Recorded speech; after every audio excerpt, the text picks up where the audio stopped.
जय हिंद दोस्तों, मैं हूं आशीष और आप सबको इंडिया में जान पर स्वागत है। दोस्तों, अब तो आप सबके सामने ये न्यूज आ गया होगा। इंडियन एयरफोर्स फ्रांस से बहुत जल्द 24 के करीब पुराने मिराज 2000 फाइटर जेट को खरीदेगा। इसी साल तेजस डील के बाद, उसके बाद C295 डील के बाद ये इंडियन एयरफोर्स को लेकर और एक बड़ा डील है। हालांकि प्राइस के कंपेयर में इसका कॉस्ट बहुत कम है, सिर्फ 27 मिलियन यूरो का ही डील है, लेकिन इसमें हमें 24 के करीब एयरक्राफ्ट मिल रहा है। लेकिन बड़ा सवाल यह है, भारत को अचानक पुराने मिराज 2000 फाइटर एयरक्राफ्ट की क्यों जरूरत पड़ी, और ये एयरक्राफ्ट आने के बाद हमारा एयरफोर्स की ताकत में कितना इजाफा होगा। इसके साथ दोस्तों सबसे बड़ा सवाल ये है, भारत जो आने वाले टाइम में दुनिया का सुपर पावर देश बनने वाला है और अब भी भारत की इकोनॉमी ठीक ठाक है, फिर भी इतने बड़े देश को ये क्या शोभा देता है हम दूसरे देशों से पुराना जेट को खरीदे। हालांकि चलो ठीक है, फ्रांस हमारा दोस्त देश है और आने वाले टाइम में फ्रांस का साथ भारत का बहुत रिश्ते और भी अच्छे होंगे, लेकिन सवाल तो वही रहेगा ना। दोस्तों, ये सारे सवालों पर मैं डिटेल्स में बात करूंगा। जानने के लिए आप आखिर तक ये वीडियो को देखते रहिए और ज़्यादा से ज़्यादा लाइक शेयर करना बिल्कुल मत भूलिए। दोस्तों, मीडिया रिपोर्ट के मुताबिक तकरीबन 24 मिराज 2000 फाइटर एयरक्राफ्ट के लिए भारत फ्रांस को 27 मिलियन यूरो देगा और पर प्लेन 1.15 या 25 के करीब पड़ रहा है। अगर हम इंडियन रुपए में उसे कन्वर्ट करें तो हमें 8 से 9 करोड़ रुपए में एक फाइटर एयरक्राफ्ट मिल रहा है। इसे काफ़ी दोस्त कहेंगे ये तो काफ़ी अच्छा डील है। देखिए, डील तो अच्छा है दोस्तों। ये 24 मिराज 2000 में से 13 जो मिराज 2000 हैं उनमें इंजन और एयरफ्रेम बिल्कुल सही है, और ये 13 में से 8 बिल्कुल ठीक है। मतलब हम वो 8 फाइटर जेट को कल लाकर भारत में उड़ा सकते हैं, मतलब उनका कंडीशन काफ़ी अच्छा है। बाकी जो 11 मिराज 2000 है उनमें थोड़ा थोड़ा प्रॉब्लम है, फ्यूल टैंक में या फिर इजेक्शन सीट में, उसमें कुछ काम करके उन्हें भी बिल्कुल रेडी किया जा सकता है। हालांकि अब तक मीडिया में ये नहीं है ये डील कब होगा या फिर हो चुका है, और कब ये सारे 24 एयरक्राफ्ट भारत आ जाएंगे ये भी बहुत जल्द सामने आ जाएगा। देखिए, इंडियन एयरफोर्स भी पहले मिराज 2000 को यूज करता है और मिराज 2000 हमारे लिए काफ़ी ज़रूरी फाइटर एयरक्राफ्ट है। पहले 1982 में ये डील हुआ था, क्योंकि तब पाकिस्तान अमेरिका से F-16 जेट को खरीद रहा था, इसलिए पाकिस्तान को काउंटर करने के लिए पहले बैच में भारत ने 40 मिराज 2000 B और 2000 C फाइटर एयरक्राफ्ट को खरीदा था।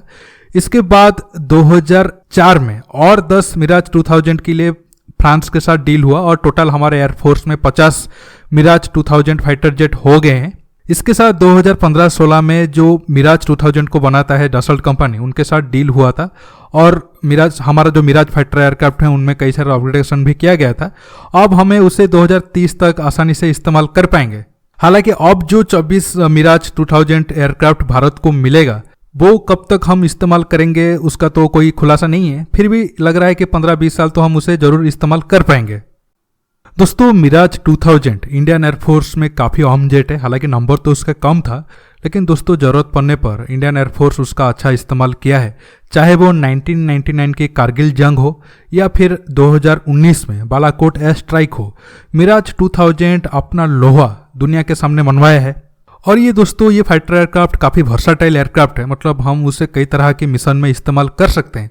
और मिराज 2000 का परफॉर्मेंस से खुश होकर ही इंडियन एयरफोर्स के सामने जब ऑप्शन था वो यूरो फाइटर को चुने या फिर राफेल फाइटर जेट को चुने, तब हम राफेल फाइटर जेट को चुने, क्योंकि मिराज 2000 20-30 साल के सर्विस में इंडियन एयरफोर्स को अपने परफॉर्मेंस में काफ़ी खुश किया था।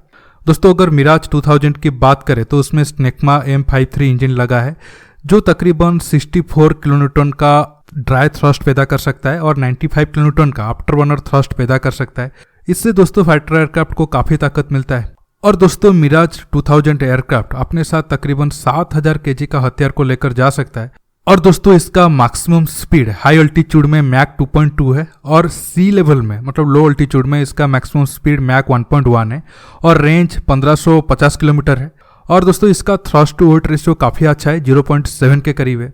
और दोस्तों, मिराज 2000 में 9 हार्ड पॉइंट है और ये अपने साथ मिका, मैजिक 2 और भारत के अस्त्र एयर टू एयर मिसाइल को लेकर जा सकता है। अगर एयर टू सरफेस मिसाइल की बात करें तो इसमें AM-39 और स्काल्प EG मिसाइल होते हैं। मतलब ये फाइटर एयरक्राफ्ट काफ़ी अच्छा है और अपने प्राइस के मुताबिक ये बहुत अच्छा परफॉर्मेंस देता है।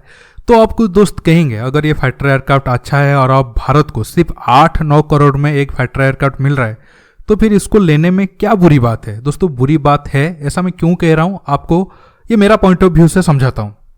दोस्तों जैसे मैंने आपको शुरू में बताया था, भारत आने वाले टाइम में सुपर पावर देश बनने वाला है।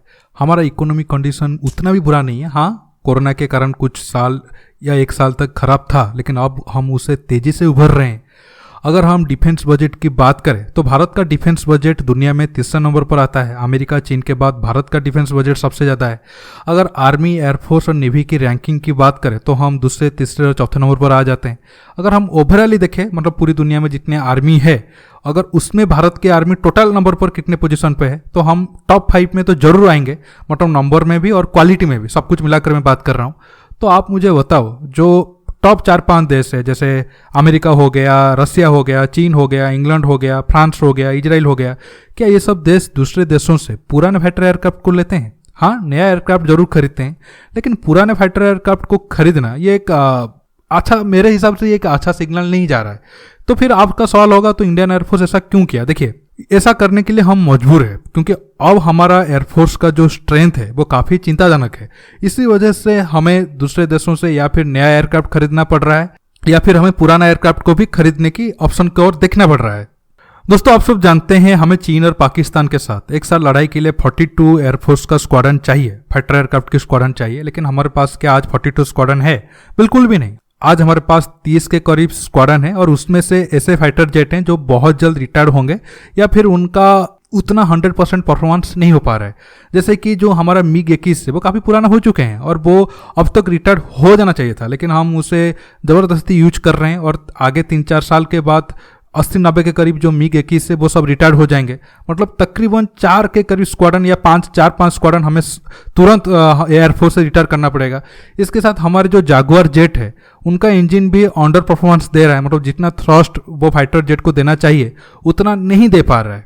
और ऐसे हालात में हमें जल्द से जल्द नया फाइटर एयरक्राफ्ट की ज़रूरत है। हम तेजस का ऑर्डर दिए हैं जो आगे आने वाले टाइम में आएगा, लेकिन फाइटर जेट को बनने में टाइम लगता है। जो काम हमें 10-15 साल पहले करना चाहिए था, हम जस्ट 3-4 साल पहले या 5 साल पहले उसे तेजी से करना शुरू किया, तो उसका रिजल्ट भी कुछ सालों के बाद मिलेगा। इसीलिए जब भारत को ये लगा कि फ्रांस के पास अगर 24 के करीब मिराज 2000 जेट है और कुछ पैसा देने के बाद वो इस्तेमाल करने लायक बन जाएंगे अगर, और उनका परफॉर्मेंस भी बहुत अच्छा रहेगा, इसी वजह से भारत ये फाइटर एयरक्राफ्ट को लिया। हाँ, ये हमारी ज़रूरत को तो सूट करता है, लेकिन इंटरनेशनली हमारा जो इमेज है उसको ये बिल्कुल भी सूट नहीं करता है। और मुझे उम्मीद है हमारा जो सरकार है या फिर जो सिस्टम में लोग बैठे हैं उनको थोड़ा ये बुरा लगना चाहिए, क्योंकि उनके गलत नीति के कारण आज हमें ऐसा दिन देखना पड़ रहा है। हमें मजबूरी में दूसरे देशों से, चाहे हमारे वो दोस्त कंट्री क्यों ना हो, फाइटर एयरक्राफ्ट खरीदना पड़ रहा है। अब आता हूं दोस्तों मैं पाकिस्तान के ऊपर, क्यों ये पाकिस्तान के लिए एक झटका है। लेकिन आखिर में मैं इतना कहूँगा, जो भी हो जाए, चाहे हमारे ज़रूरत हो या फिर मजबूरी हो, हमें पुराने जेट खरीदना नहीं चाहिए था। अगर हम खरीदे भी है, ये आखिर होना चाहिए या फिर ये हमारे लिए एक सबक होना चाहिए कैसे ये हमारे गलत नीति के कारण आज हमारे लिए ये बुरे दिन देखने पड़ रहे हैं। दोस्तों आप ये टॉपिक पर क्या सोच रहे हो नीचे कमेंट बॉक्स में जरूर कमेंट करके बताइए। अगर आपका कुछ अलग राय है तो आप जरूर बताइएगा। दोस्तों ये वीडियो को ज़्यादा से ज़्यादा लाइक शेयर करने के साथ साथ आप मेरे चैनल को सब्सक्राइब करिए और सब्सक्राइब बटन के पास जो बेल आइकन है उसे प्रेस करिए ताकि आगे आप मेरे आने वाले वीडियो को मिस ना कर सके। दोस्तों रुकता हूँ, बहुत जल्द और एक नया टॉपिक के साथ मिलूंगा। नमस्कार, जय हिंद।